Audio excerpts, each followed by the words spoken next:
오늘 미국 시장 3대 지수 중에 다우존스는 플러스고요. S&P하고 나스닥은 마이너스인데 여기 보시면 스몰캡이 지금 마이너스에서 플러스로 넘어가고 있거든요. 그러니까 시장은 생각보다는 잘 버티고 있습니다. 여기 나스닥 오늘 하루 보면 쭉 빠졌다가 장 끝나기 한 2, 30분 남았는데 올라가고 있는 중입니다, 이제. 그러니까 이제 잘 버티고 있다. 이렇게 보면 될 것 같고, 달러 인덱스도 이제 급등했다가 100달러를 넘고 올라갔다가 이제 추세적으로 다시 내려오고 있습니다. 그래서 오늘 이 난리를 치는 이유는 이제 매일경제 경제 지표부터 볼까요? 경제 지표가 보시면 이제 그 리테일 세일이 좋게 나왔었고, 기대치보다 미국에. 그리고 PPI가 좀 높게 나왔거든요, 기대치보다. 그러면서 신규 실업수당 청구 건수도 예측치보다는 살짝 낮게 나왔습니다. 뭐 전월 대비 거의 비슷하니까 19만 4천이면 거의 비슷한데 예측치보다는 살짝 낮게 나와서 고용시장이 아직 뜨겁다 뭐 이런 얘기들을 하고 있기 때문에 이 뉴스 보도가 올라왔었는데, 2월 17일자 최현재 기자께서 매일경제 올린 건데, 연준 매파가 3월에 빅스탑 0.5를 해야 된다 뭐 이렇게 얘기를 하고 있는 거죠. 그래서 이 밑에 보시면 제임스 플러드하고 로레타 메스터 각 연은 총재께서 그렇게 해야 돼, 0.5를 올려야 된다고 얘기를 했는데, 이제 중요한 건 이분들은 투표권이 없는 겁니다. 여기 보시면 이들 올해 연방공개 시장위원회 투표권이 없는 연은 총재입니다. 이 두 분은 사실. 그러니까 그렇게 될 거라고 투표를 할 수는 없다는 거죠. 다만 이제 빅스텝을 해야 되는 거 아니야? 0.25로 다시 내렸는데 0.5로 올려야 되는 거 아니야? 라고 하는 얘기가 꼬물꼬물 올라오고 있고, 일단 0.5로 올리지 않는다 하더라도 인상하는 횟수를 늘릴 수 있겠죠. 0.25로. 최종치를 5.5 정도까지 올려야 된다 이렇게 얘기를 하고 있고, 이런 것들이 지표가 이렇게 움직이면 그럴 가능성이 높아지겠죠. 그것 때문에 이제 주시장이 움직이고 있긴 한데, 제가 보기엔 시장이 잘 버티고 있는 것 같습니다. 아랫방향으로 세차게 말씀드렸듯이 굳이 세차게 아랫방향으로 내려가야 될 이슈가 없습니다, 지금으로 보면. 여기 보시면 얘가 오늘 미국 장 보면 여기 밑에까지 쭉 빠졌다가 쭉 다 끌고 올라가서 지금 마지막 끝날 때 어떻게 끝날지 모르겠지만 장 자체는 셉니다. 우리나라도 어제 최근 장 보면 잘 버티고 있습니다. 예. 추세선상으로는. 물론 뭐 기술적 분석상으로는 일봉으로 보면 터치하고 조정 국면으로 좀 내려가고 있긴 한데, 강하게 밑으로 쭉 내려가야 될 이유는 현재는 안 보이는 것 같아요. 여기 굉장히 많이 빠졌다가 다 커버했는데 좀 지켜봐야 되긴 합니다. 그리고 투자자 매매 동향을 보면 외국인이 그렇게 세차게 팔고 있지도 않습니다. 3일 전에 쭉 빠졌던 때도 규모는 한 2천억 정도, 2,600억 정도밖에 안 되고, 올해 들어서 외국인들이 국내 시장에서 보이는 거는 약간 패턴이 바뀐 거예요. 물론 글로벌 시장 다 이런 패턴으로 움직이고 있긴 하지만 눈치 보기 장세가 계속 되는 것 같고, 이 한곱이 넘어가면 조금 더 들려 올라가지 않을까. 이 라인을 뚫고 이 라인을 터치를 해줘야 되는데 그 라인 터치를 지금 못하고 지금 헤매고 있죠. 다만 이게 좀 뒤에 가서 말씀드릴까요? 최근 미국 지표 나온 거 좀만 더 보면 여기 보시면 컨퍼런스 보드에서 선행지수가 나왔거든요. 컨퍼런스 보드에 이 선행지수, 미국 선행지수가 나왔는데 보시면 하락 강도가 살짝 줄었습니다. 하지만 계속 선행지수는 하락하고 있는 과정에 있습니다. 컨퍼런스 다시 한번 보면 이거거든요. 이건데 이제 미국이 나왔고, 다른 국가들 나온 거 보면 이제 유로존도 내려가고 있고요. 규모가 큰 경제 국가를 보면, 그 다음에 이제 중국 같은 경우에도 빠지고 있죠. 미국도 마찬가지입니다.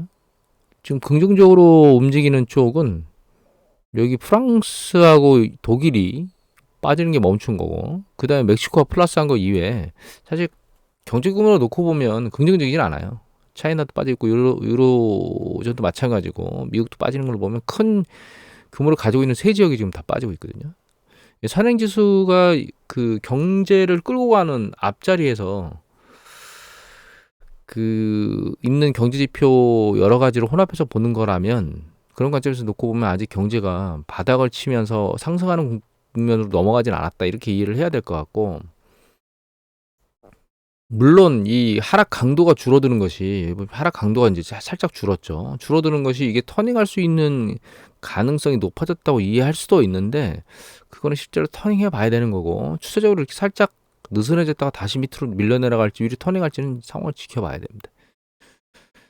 그런데 지금 그렇게 터닝할 수 있는 개념으로 넘어가고 있진 않은 것 같아요. 이게 살짝 들리는 가장 주된 이유는 이 선행지수 안에 그 금융지표가 있거든요. 주식지표 같은 것들이 여기 들어가 있습니다. 그러니까 주식이 최근 반등하고 있기 때문에 그거에 대한 지표들이 있지만, 예를 들면 뭐 미국 같은 경우에는 개인 투자나 이런 것들이 감소하고 있거든요.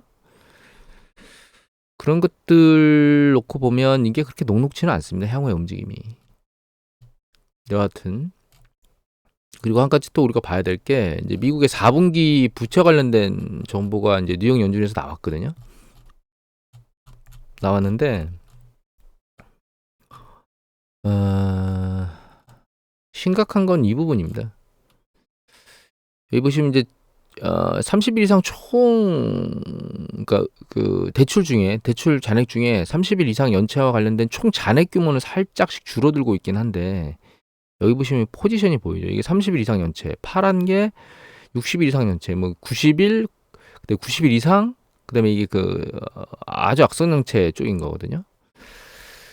삼각이라든가 혹은 차입이라든가 이런 쪽으로 들어간 건데, 보시면 여기 이제 포지션 이 커지죠. 비중이 그 범위가 넓어지죠. 30일, 60일, 90일 다 마찬가지입니다. 그래서 밑으로 내려가 보면 이렇게 30일 이상으로 연체가 넘어가는 쪽이 계속 늘어나고 있어요. 전 영역 다 늘어나고 있습니다. 그래서 수치로 보면 이렇게 요 뉴욕 연준 데이터인데, 이게 2021년 4쿼터하고 2022년 4쿼터인데 1년 전하고 2020년 말하고 비교하는 거죠. 여기 보시면 전부 다 올라가고 있죠. 특히 크레딧 카드 같은 경우에는 속도가 굉장히 빠릅니다. 사실 이 카드가 가장 쉽사리 끄집어다가 쓸 수 있는 거거든요. 그 다음에 오토론 같은 경우에도 할브리스 뭐 이런 것들을 이해하시면 되겠죠. 거기다 홈에쿼티론이라고 미국 같은 경우에는 주택에 LTV가 남으면 LTV를 받고, 그러니까 LTV가 차죠. 뭐 100원짜리 주택에 60원을 대출을 받았다. LTV로.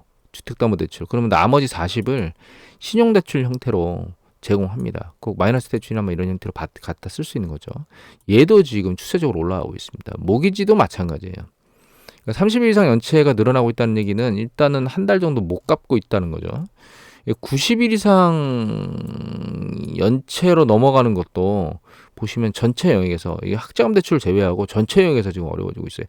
미국이 학자금 대출 그 면제나 뭐 이런 작업들을 하면서 이게 뚝뚝 떨어지고 올라가고 있지는 않은데, 다른 영역들은 전부 다 안 좋은 쪽으로 지금 흘러가고 있습니다. 대출 시장에서.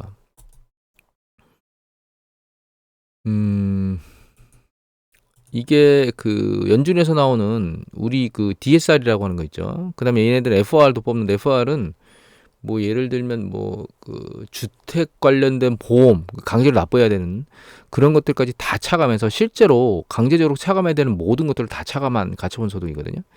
이거는 우리가 일반적으로 아는 대출, 뭐 신용카드 이런 금융기관 쪽에서 대출받은 그 이자 비용 이런 것들을 다 차감한 DP, 그러니까 그 은행 금융기관에서 받는 이자, 원리금, 그런 것들과 관련된 비용이고, 이거는 그거 이외에 사금융 쪽에서도 사금융, 그러니까 보험 상품이나 이렇게 일반적으로 우리가 이자라고 인지하지 않는 그런 것들 다 포함한 겁니다.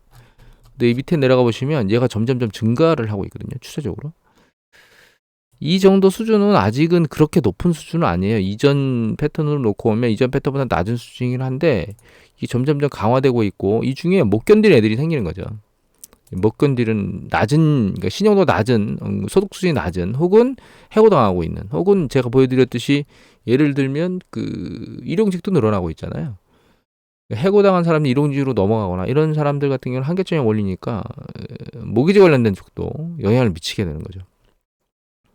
또 한 가지 우리가 데이터를 봐야 될 게 이건데, 여기 보시면 이게 주간 단위로 파산과 관련된 거의 총 숫자거든요. 잘 보시면 여기 보시면 2022년도 대비 2% 늘어났다는 뜻이고, 그 다음에 요 주에 5천 명이 파산했다는 뜻입니다. 전부 다 파산한 건데 10일은 기업 구조 조정이고요.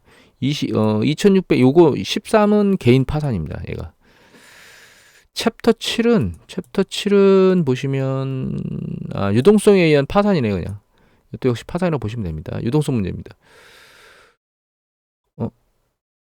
리퀴데이션 청산이네요. 죄송합니다. 리퀴데이션이 청산이거든요. 그래서 이게 플로우를 보면 이게 시간 흘러가는 겁니다. 주간 2일에서 8일 1월 5,094명이죠. 요게 그 다음 주입니다. 6,571명이죠. 7.3% 늘어났어요. 그 다음으로 넘어가면 7,000명으로 넘어갑니다. 지금 18%. 다음 주가 가면 지금 7,700이죠. 아까 7,000대에서 초반대에서 8.2. 2월 5일까지가 8,500. 계속 늘어나고 있죠. 지금. 이거 개인 파산 보시면 3,362, 3,662, 3,394, 3,015, 3,156, 3,072, 2,613. 지금 시간이 가면 갈수록 개인 파산, 전체 파산, 개인하고 기업 전부 포함한 것뿐만 아니라 개인 파산도 점점점 계속 늘어나고 있거든요. 금리가 많이 올라가서 그게 부담을 미치고 있고 가계경제에 이 가계경제뿐만 아니라 기업경제에도 영향을 미치고 있는 거거든요. 그리고 그로 인해서 파산이 계속 늘어나고 있어요. 숫자가. 이게 모르는 게 약이라고 전체 부분을 다 들여다보지 않고 있으면 그냥 우리 요새 경제지표 나오는 것만 보면 야, 이 경제지표 괜찮게 나오네. 뭐 선행지수가 떨어지고 있지만 리테일 세일도 반등했고 물가가 약간 강력하게 움직이는 것도 사실 수요가 늘어나는 거 아니야? 거기다 고용도 좋네. 이런 걸로만 놓고 보면 경제가 잘 돌아가고 있는 것처럼 보일 수도 있긴 한데 이게 다른 영역까지 확대해 보면 이게 한계점에 몰려 있는 사람들이 점점 늘어나면서 이런 사람들 같은 경우는 사실 가계 지출에서 이탈하는 거죠. 파산했기 때문에 자기 소비 여력이 없을 겁니다. 물론 이게 이제 이렇게 이탈하는 사람들도 있지만 고용 부분에서 들어오는 사람들도 있을 수 있잖아요. 그런데 고용에서 들어오는 사람들의 숫자가 반대로 꺾이기 시작하면 결과적으로는 한계점에 몰리는 숫자들이 점점 더 많아지는 숫자가 발생할 수 있다는 뜻이죠. 또 뒤집어 놓고 보면. 근데 지금 임금이나 이런 부분들 때문에 그걸 억누르기 위해서 연준에서 계속 금리를 올리고 있잖아요. 그리고 그 속도에 대한 얘기들을 하고 있는데 이게 결과적으로는 신규 실업사당 청원 건수가 늘어나고 실업률이 올라가는 그런 쪽으로 지금 액션을 취하는 건데 그렇게 되게 되면 한계점에 몰리는 숫자들이 더 늘어나지 않을까요? 이 상황에서 금리가 상당히 높은, 그러니까 차익금리가 높은 상황 때문에 이런 상황들이 지금 전개되고 있는 건데 차익금리가 일정 수준 충분한 속도로 내려가지 않은 상황에서 경기 사이클이 다시 돌 수 있을까요? 그러니까 이제 며칠 전, 이틀 전인가 제가 보여드렸죠. 3일 전인가. 연착륙이 아니고 아예 연착륙도 없고 다시 비상할 것이다. 이렇게 얘기하는 사람들도 있다고 말씀드렸죠. 실업률, 그러니까 올해 경기가 수축될 가능성이 상대적으로 낮다라고 점점 퍼센테이지가 낮아지고 있고 이런 것들이 있는데 과연 그게 가능할까라는 생각을 저는 개인적으로는 하고 있습니다. 물론 계속 모니터링을 하면서 이런 상황이 호전되고 상황이 나아지고 뭐 연체율도 일정 부분 올라가는 강도가 상당히 미비하고 다른 기업 투자나 이런 걸 통해서 경제 사이클이 다시 돌고 이런 가능성이 0%라고 말할 수는 없거든요. 그럼에도 불구하고 경제 시스템이 순환하는 과정 중에서 일단 한번 약간 추운 겨울 쪽으로 왔다면 그걸 회복하기 위해서는 기준금리, 그러니까 금리 쪽, 차익금리 쪽이 일정 부분 내려가면서 그런 부분들을 좀 소화해주는 성향을 가지는데 그런 거 없이 새로운 경기 확장 사이클을 만들기는 녹록지 않을 거라는 생각을 하게 됩니다. 개인적으로. 여하튼 추세는 계속 좀 더 지켜봐야 될 것 같고요. 지금 말씀드린 건 올 내내 움직일 그런 큰 추세 선상에서 말씀드린 거고 단기적으로 놓고 보면 주식시장은 뭐 기준금리 인상과 관련된 얘기들이 나오고 있지만 잘 버티고 있다. 그래서 이 아랫방울 세차게 내려갈 이유는 현재로서는 없는 것 같고 얘가 꼬물딱꼬물딱 버티면서 다시 머리를 들고 올라가려고 애를 쓸 것 같습니다. 그리고 개인적으로는 얘가 한번 여기를 뚫고 그 윗단의 어딘가에서 멈추려고 액션을 취할 거라는 생각을 하고 있습니다. 개인적으로. 그래서 우리나라 코스피도 2700선 정도를 터치하러 여기 얘를 뚫고 2600을 넘어서 2700 사이 고 언저리에서 언저리로 올라가려고 애를 한번 더 쓸 거다라는 생각을 하고 있고요. 현재까지의 생각으로는 그런 추세로 올라간 시점이라면 포지션을 줄여야 된다라는 생각을 하고 있습니다. 지금까지는 이전 우리가 지금까지 겪어왔던 작년 하반기에 있었던 고점 수준까지밖에 못 올라왔고, 지금 전체적인 상황을 놓고 보면 이 상황보다 이때는 뭐 심리적으로 상당히 많이 내려와서 반등한 수준 정도였지만 지금은, 근데 우리나라는 참 난감하게 말씀드릴 수밖에 없는 게, 어제 뉴스 보도에 나왔지만 정부가 우리나라의 경기가 점점 수축하고 있다라고 공식적으로 인정했다는 보도가 나왔거든요. 글로벌 경제가 제조업이나 이런 쪽이 그렇게 녹록치 않은 상황에 있는 건 맞는데, 사실 서비스 업종이 그런 부분들을 받쳐주고 있긴 한데 우리나라는 그 부분도 못하고 있습니다. 사실 이 부분은 좀 문제가 있는 거죠. 우리나라 수출이나 이런 것들이 밀리는 건 어쩔 수가 없는 겁니다. 글로벌 제조업 쪽 전체적으로 밀리게 되면 우리나라도 마찬가지죠. 그런데 서비스 업종 쪽에서는 좀 개선이 돼야 되는데, 그런 부분들이 미약하다는 건 정부의 정책 행보가 약간은 좀 어설프다, 이렇게 이해를 해야 될 것 같아요. 여하튼 글로벌 주식시장에 맞물려서 우리나라 주식시장이 움직일 거기 때문에 들려 올라가는 강도는 좀 더 있을 거다, 이렇게 이해를 하고 있습니다. 오늘 이것을 마치도록 하겠습니다.